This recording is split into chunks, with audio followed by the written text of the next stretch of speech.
So, ayan mga kaagar, no? Ito yung agarwood natin na tinanim, ninakaw, no? Ninakaw to mga kaagar.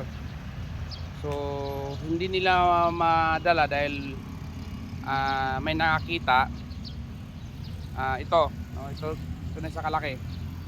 So, kung makikita yung kaagar, mataas na yan, no?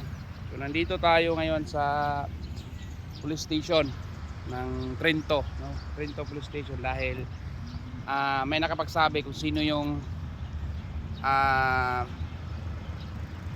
nagnakaw ng ating tanim, no? Yan. So ito ay hinukay tapos nilagay nila sa malaking sako.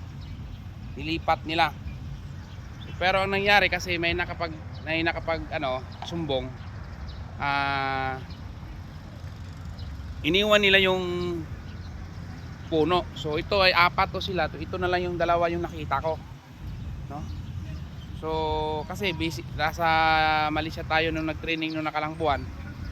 Ngayon lang ako nakabisit doon sa farm. Ang nangyari ito na. Kaya ito yung parang mas masakit na natin. Kasi yung ita parang buhay pa to eh. Ito na talaga patay. So, sayang.